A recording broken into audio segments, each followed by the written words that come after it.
oore lóore wọ́tọ̀ ọmọkùnrin kan tó kọ rẹ̀ ń jẹ́ Dexycreations ló wọ ṣọ́ọ̀bù àwọn ìyá tí ń ta oúnjẹ kan lọ bá béèrè pé ìyá ẹ fún mi ní ànàmọ́ jẹ. Ìyá ní ṣó o lè dáná? Ó ní ń dáná. Ìyá ní ọ̀dà ń gbà náà ànàmọ́ mo ní o ànàmọ́ ń rèé jẹ́ ń fún ọ. Ìyá bá bẹ̀ sí ń kó wọn jáde méjì mẹ́ta. Ìyá ní sọmọ iléèwé ni ó ní ọmọ iléèwé ni mí. Ẹ̀yin ọ̀rọ̀ ọmọ iléèwé èèyàn gbọ́dọ̀ máa ràn yín lọ́wọ́. Ó ní ìyá ẹ má jẹ́ ń tàn yín jẹ, má jẹ́ ń máa dààmú yín. Ebi ọ̀pá mímọ kàn ń wẹ́n tí ọkọ̀ọ̀kọ́ sọ pé òun ò fún mi nǹkan kémi náà ṣàánú rẹ̀ ni.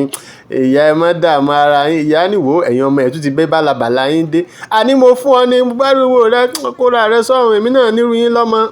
Mo fi iná fìdọ̀ fún ọ ní. Wo máa kóra rẹ lọ bọ́ọ̀ bá sì fẹ́ mọ́ o lè fáwọn ọ̀rẹ́ rẹ. Àní mo fún ọ ní ìyá sàn rẹ ni. Lọ́mọ bá ní ìmú lọ bẹ́ẹ̀ sì sọ. Àmọ́ mo ti ń wẹ́n tí ó kọ́kọ́ fún mi ní nǹkan torí rẹ̀ ẹ̀yin náà gba ẹgbẹ̀rún 5 ní kí ni ń fi ṣe. Èmi àní ní ìdí rẹ̀ mo fún ọ ní ọ wá gba nǹkan tì lọ́wọ́ mi ni. Irọ́ o fún ọ ní ó wá láti inú mi ni. Bọ́ọ̀bà tiẹ̀ wá fún mi ní nǹkan yóò dèjọ́ mi gẹ́gẹ́ bí ìyá. Bí n bá tún lówó gan bí n bá ní bí 500 ó yẹ ń fún ọ ní. Àmọ́ àròsọ́jà lẹ́nìí ò rí ṣọ́ọ̀bù mi mo fún ọ ní. Lọ́mọ bá àgbà kámú ló bá kú lọ́dọ̀ ìyá. Ìyá dúpẹ́ ọmọ náà tó dúpẹ́. Ẹ jẹ́ àgbọn tó ṣẹlẹ̀ léde Gẹ̀ẹ́sì. Good afternoon. Sorry to bother you. I'm very hungry but I don't have money to buy anything to eat. Buy this sweet potato.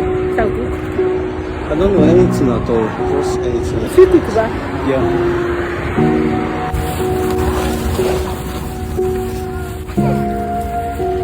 Wow. Are you a student? Yes, I'm a student. So never resume to go far. Okay, let me not stress you much. Let me not stress you It's much. okay. Just let me not stress you. The thing is, I'm not really hungry. I was just looking for the first person that would be willing to help me. Yeah, just give you. No, don't worry. I'm not really hungry. You don't do. Don't worry. I'm not really I'll give hungry. it for my mind too. No worry. I know the hungry.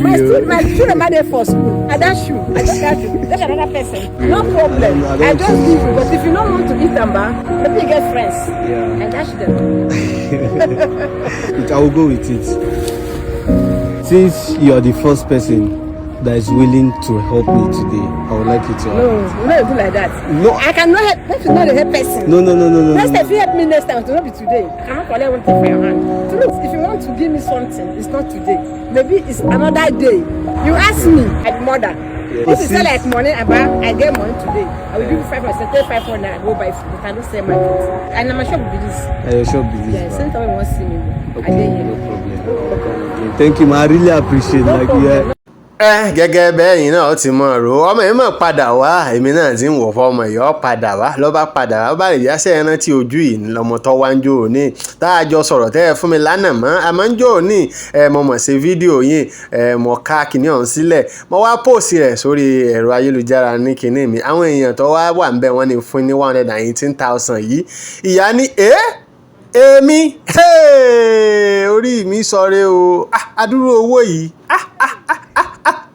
owó ló pọ̀ tó yìí èmi nìkan tán ó ní bẹ́ẹ̀ ni màmá ọlọ́run olódùmarè mo mọ̀ ṣe ń wo ọlọ́run ó ṣe ìyá bá dì mọ́ gbàgì pé ọmọkùnrin yìí mo ṣeun inú mi dùn ọlọ́run ó ṣe ìyá tún dì mọ́ lẹ́ẹ̀kan sí pé ọkùnrin yìí aláàánú lọ́lọ́run fi ṣe ọmọ ní owó mà ti ń dànù kẹ́ ẹ bá ní ìyá kí ló ṣe yín lójú yìí gan-an ní ọmọ ṣeun bẹ́ẹ̀ làábí ni àwọn èèyàn béèrè pé kí ló ṣojú yín yìí ìyá ní bó ṣe rí nu àwọn èèyàn ní nǹkan kan ní grow nù rẹ̀ ó sì ti sú mi àti lọ káàkiri àwọn tẹ́ẹ̀sì tá a ti ṣe MRI test mo ti ṣe bí ẹ̀ẹ̀mejì gan mo ti ṣe àmọ́ kò tí ì sí láríjà kan tá a rí rí pé kò yí mọ́ ọlọ́run ó ṣàánú ni ó tún ní tẹ́ẹ̀sì kan tán ní ṣe 170,000 níyún àmọ́ tí ì ṣe kò sówó lọ́wọ́ mi ọmọ yìí sáà ń jọ sọ̀rọ̀ wọ́n sọ oríṣiríṣi ìyá dúpẹ́ ọmọ náà tún dúpẹ́ bẹ́ẹ̀ ni wọ́n lọ ẹ̀gbọ́n tó ṣẹlẹ̀ léde Gẹ̀ẹ́sì.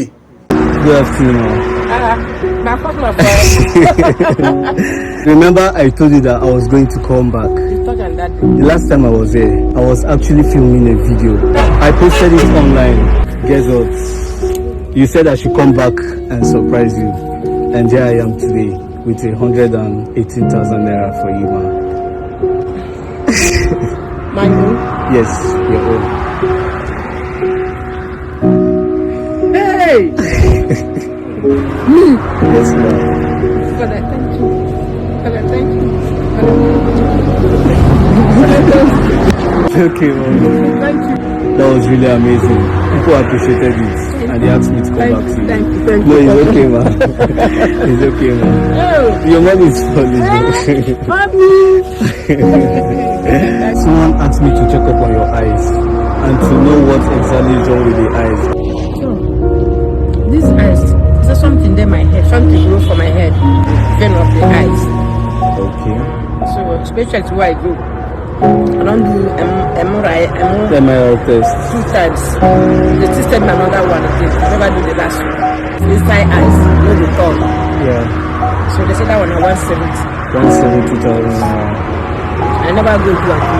Thank you very much. God will bless, open way for you. Amen. Yes, Okay, I appreciate. Bye.